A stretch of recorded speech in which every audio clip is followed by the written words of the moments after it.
Good morning, everyone, and I'd like to begin by acknowledging that we're on the traditional territory of the Musqueam, Tsleil-Waututh, and Squamish peoples. It's wonderful to be here with you today, with all of you here today virtually, to enjoy this exciting announcement about improving mental health and substance use for young people in our province. Here in British Columbia, as we know, we are facing two public health emergencies: the COVID-19 pandemic and the ongoing fentanyl poisoning crisis. And I have heard from so many British Columbians, including youth and young people, that the COVID-19 pandemic is having a really major impact on their mental health. Finding a summer job, going to school at home, being away from your friends, not being able to take part in social and sports activities, all of these things are having a significant toll on your mental health and well-being. And many of the things that normally bring us joy, like spending time with family and friends, like taking part in parties and birthdays, have been delayed, and sometimes for a very long time. Many youth are in need of support more than ever before. And today I'm here to tell you that there is hope, that greater support for young people is coming to your community, to 8 new communities across BC. During this challenging time, we do have something to celebrate. And that brings me to why we're here today. I am thrilled to announce that 8 more locations are going to join the Foundry network for a total of 19 Foundries across BC. Yes, that's right, 19 Foundry Youth Centres across BC. And I want to offer a warm and enthusiastic welcome to Langley, Port Hardy, Squamish, Comox Valley, Williams Lake, Burns Lake, Cranbrook, and Surrey. You will be joining a vibrant network of foundries already established in Campbell River, Victoria, Kelowna, the North Shore, Prince George, Vancouver, Abbotsford, Penticton, and Maple Ridge. What a long list, as well as Richmond and Terrace that are coming soon. And I am overjoyed that urban and rural and Indigenous youth will now be served in so many regions across our province. Foundry supports thousands of youth aged 12 to 24 by providing the health care, the mental health and substance use services they need and deserve in an environment that is welcoming, that is supportive, and that is non-judgmental, where youth can get the help they need when they need it. And most importantly, this is a big win for youth and families who will be able to access these services in their own communities, close to home and close to family and friends. I know an enormous amount of work has been done to get us to this moment, and it is a monumental moment indeed. There are so many people who've played a vital role in getting us to this place, in making Foundry the successful model that it is today. 3 of those inspiring people are here today to celebrate this wonderful announcement: Saren Frisky, Jessica Sewell, and Dr. Steve Mathias. And I really want to acknowledge the way that Foundry has stepped up big time to support young people during COVID-19. You know, it was on April 7th, literally 3 weeks after the pandemic was declared, that Premier and I announced $5 million in funding for mental health virtual supports. And Foundry has been an absolutely critical partner in standing up those virtual health supports for youth quickly. Foundry is now providing virtual services, including vital drop-in counseling and peer support sessions by phone, by video, and by online chat. And those services will be expanded even further to include primary care as soon as possible. And as more restrictions are lifted in the coming weeks and months, as we move slowly towards a new normal, I know that the 8 new Foundry centres that we're announcing today will be absolutely vital. Because at Foundry, no matter which centre you visit, whether you visit in person or virtually, youth and their families get a sense of community. They get a sense of belonging. They can access services from qualified professionals, and very importantly, they can get the support they need directly from their peers. When young people walk through the doors of Foundry, they know they're at the right place, period. You can feel it. It's in the air, it's in the surroundings, it's in the way every person is treated with dignity and respect and without judgment. Last year, Premier John Horgan and I announced a pathway to hope, our roadmap to improve mental health and substance use supports for all British Columbians. And I can tell you, when it comes to child and youth mental health, we are moving full steam ahead. Congratulations again to the entire Foundry family. Today is a testament to your hard work, your dedication, and your drive to help young people not just survive, but thrive. I look forward in the months and years to come to hearing the inspiring and uplifting stories of the many youth that will have been helped thanks to these 8 new Foundry centres. It is so wonderful to be here with folks from Foundry for this important announcement today.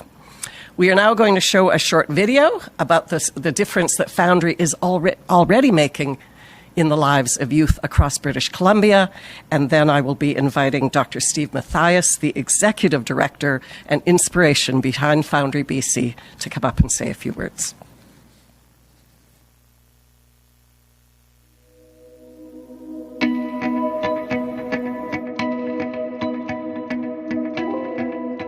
On behalf of the Langleys and Encompass Support Services Society, we are excited to welcome Foundry to Langley.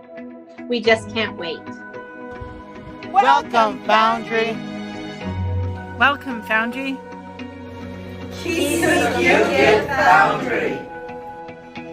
Welcome to the Tesla Foundry. Welcome, Foundry. Welcome to the Foundry. Welcome, Foundry! The Caribou Child Development Center and the community have been patiently waiting for you.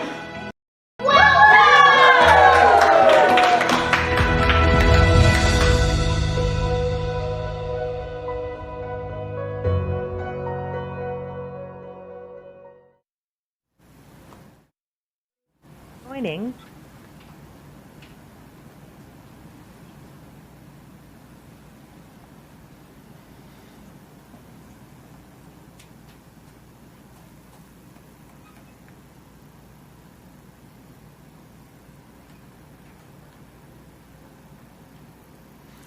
Thank you, Mr. Darcy. I want to acknowledge, first of all, on behalf of Foundry, the incredible work done by our leaders in government and public health through the recent COVID pandemic, particularly Premier Horgan, Ministers Dixon, Darcy, and of course our colleague, Dr. Bonnie Henry. We're grateful for the thoughtfulness and measured approaches during a unique time in our history, one that will forever be marked by the pause it forced us all to take, to reflect on the people who were dear to us, the activities that kept us vital, and the liberties that we may have taken for granted. I also want to thank and acknowledge the work done by my colleagues, brothers and sisters in healthcare and essential services, particularly those service providers at our Foundry centres who adapted, shifted, and adopted while keeping their doors open, either at their storefront or virtually, and for their compassionate care provided to the young people and families we serve. I want to highlight that in British Columbia, while we have been struck by both a pandemic and a toxic fentanyl epidemic, we cannot forget that for over 20 years we've been concerned in BC and in Canada about the mental wellness and well-being of our young people. So much so that in 2014, a provincial select standing committee on child and youth mental health was struck to examine this issue. And in that nonpartisan report, it was noted that child and youth mental health services suffered from long-standing institutional fragmentation, that young people, particularly those in their teens and early 20s, were falling through the cracks and struggling to find help for mental health or substance use concerns.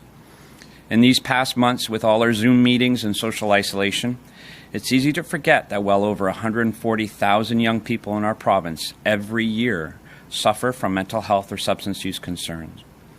In 2020, the year of COVID, quarantine, school dismissals, sport and recreation cancellation, employment layoffs have done nothing to improve the lives of thousands of parents struggling to help their children, their teenagers, and their young adults before they lose all sense of hope.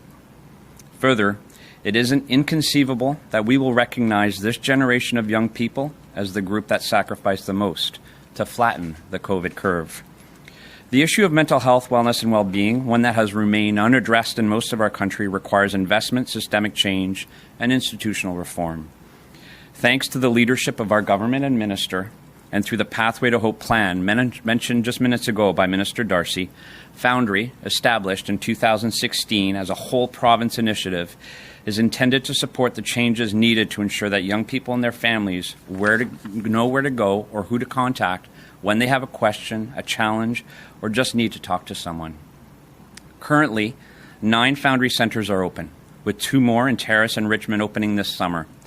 Located in these centres are groups of wonderful people from a multitude of community organizations who come together to work as one team under the growing network and increasingly familiar name, Foundry, as in, I found what I'm looking for. I am so pleased and humbled to announce today that our Foundry family is expanding to include 8 incredible nonprofit organizations, their partners, 8 more communities where young people, families, and care providers will be engaged, empowered to voice their opinions and thoughts, and to lead the transformation in their community. The Foundry Network welcomes Carrier Sekani Family Services, their partners, and the youth and families of Burns Lake. North Island Crisis and Counseling Centre, their partners, and the youth and families of Port Hardy, Mount Waddington. John Howard Society of North Island, their partners, and the youth and families of Comox Valley. Pacific Community Resources Society, their partners, and the youth and families of Surrey. And Compass Community Services Society, their partners, and the youth and families of Langley Township and City. Sea to Sky Community Services Society, partners, and the youth and families of Squamish and the Corridor. Caribou Chilcotin Child Development Center Association, their partners, and the youth and families of Williams Lake. Tanaxa Tinbasket Child and Family Services Society, their partners, and the youth and families of Kimberley Cranbrook. Over the next month, these organizations and communities will don their hard hats as they support the growth of their local network of services and create spaces purpose-built for their young people and families. And in the end, each of these centers will offer counseling, mental health and substance use services, peer support, physical health resources, and social services, easily accessible, giving hope to youth and families. Now, as I mentioned earlier, meaningfully engaging young people and their families is a critical ingredient in the Foundry special sauce.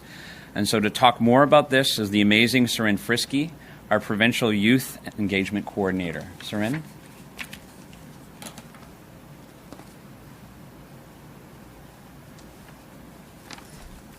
Thank you. Good morning. My name is Seren Frisky, and I would like to start off by acknowledging with gratitude that our work takes place on the unceded land steeped in rich Indigenous history and home to many First Nations, Métis, and Inuit people today. We recognize and respect Indigenous people as traditional stewards of this land and the enduring relationship that exists between Indigenous peoples and their traditional territories. As a youth engagement coordinator at Foundry, I have the privilege to work directly with young people across BC who will one day be, and who are currently, leaders in their communities. I have been able to witness the incredible projects, causes, and passions of these young people and support them along the way. These young leaders are members of the Organizational Governance Youth Advisory Council, or OGYAC for short. The purpose of this council is to further support youth input and involvement, and the OGYAC aims to strengthen youth in leadership, working directly with Foundry's central office. OGYAC members have the opportunity to co-lead council operations and co-create a youth advisory council targeted to their specific needs. This provides space for members to identify any training or development opportunities of interest, as well as collaborate with other youth representatives from Foundry centers across the province. Last summer, Foundry Central consulted with the OGYAC and provincial family ambassadors to ask them what would be important for us to consider about expansion. Their advice helped to shape our overall process. Then the OGYAC and PFA were involved throughout expansion, from creating questions for the written applications to participating in the interviews. Last fall, we had an evaluation panel made up entirely of youth and families reviewing the expressions of interest. And in March, our OGYAC and PFA helped to facilitate the in-person convening session. As you can tell, we truly care about youth engagement, and it defines every single aspect of our work. At Foundry, principles of youth engagement are core building blocks, from research to services to program development and even the colors featured in a Foundry Center. It's all youth and family informed, and we are grateful for the members of OGYAC and PFA for their invaluable insight and expertise on the expansion of Foundry Centers. The future of our Organizational Governance Youth Advisory Council will be committed to reflecting the population of BC, ensuring each of us has representation and opportunities to be seen and heard. The new communities where each center is situated will share in strength, resilience, and knowledge to make sure Foundry is a place where youth can gather and find the services that they need. We should seek to harness the innovative spirit of young people in addressing our development challenges. And this is a commitment at Foundry. Youth hold the power to shape the dynamics of the world. And if we want change, we must provide leadership support for youth in making change possible. At Foundry, we also recognize and are prepared to put in the work to ensure we are a place where all youth of any background can access services and find support. We are committed to creating the space for Indigenous peoples to lead the way to self-determination, healing, and wellness while working in partnership with Indigenous communities and nations to embed Indigenous wellness models into our practice. I want to ensure that all Indigenous peoples have access to culturally safe, comprehensive, and supported models of healthcare and wellness that affirms, facilitates, and restores the well-being of our people, and which contributes to reconciliation and culture building. This is no small undertaking, and we understand its incredible importance, and we want to listen to Indigenous youth across BC. But enough from me. I now have the absolute pleasure to introduce one of our Foundry OG-YAC members, Jessica Sewell. Jessica has been connected with Foundry for 3 years and has been involved with both her local Youth Action Committee in Victoria and the Provincial Youth Advisory Council. Her main focus has been in educating youth about the opioid crisis through her harm reduction-based organization. She believes in accessibility, respect, and the power of a conversation. Jessica has been part of the convening and expansion process in choosing the 8 new center locations and is so excited to see them go forward and help more youth. Welcome, Jessica.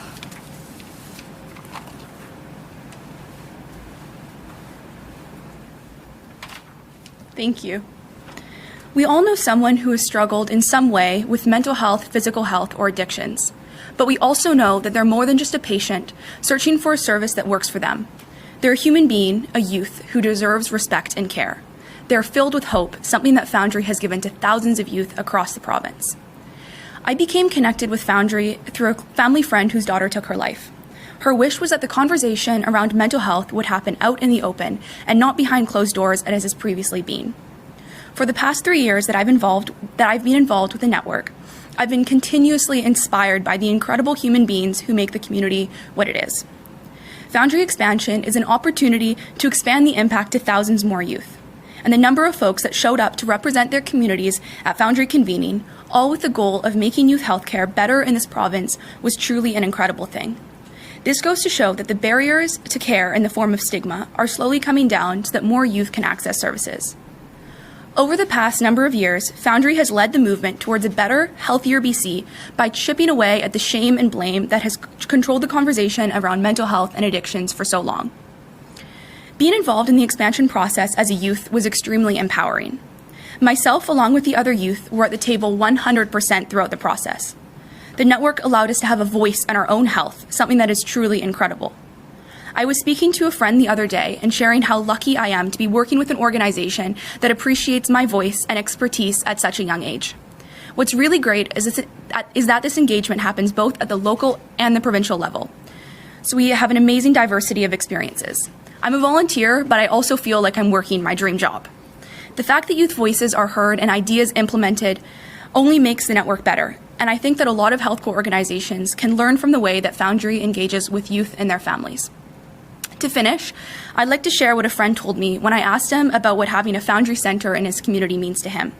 He shared that it was a safe place for him and his emotions, somewhere where he knew that he'd never be judged.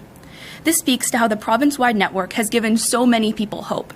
It's given youth and their families somewhere to go when they have nowhere else to turn. It's given them a place to call home away from home. And I'm so excited to watch the network grow over the next few years, changing and saving lives as it expands. Thank you.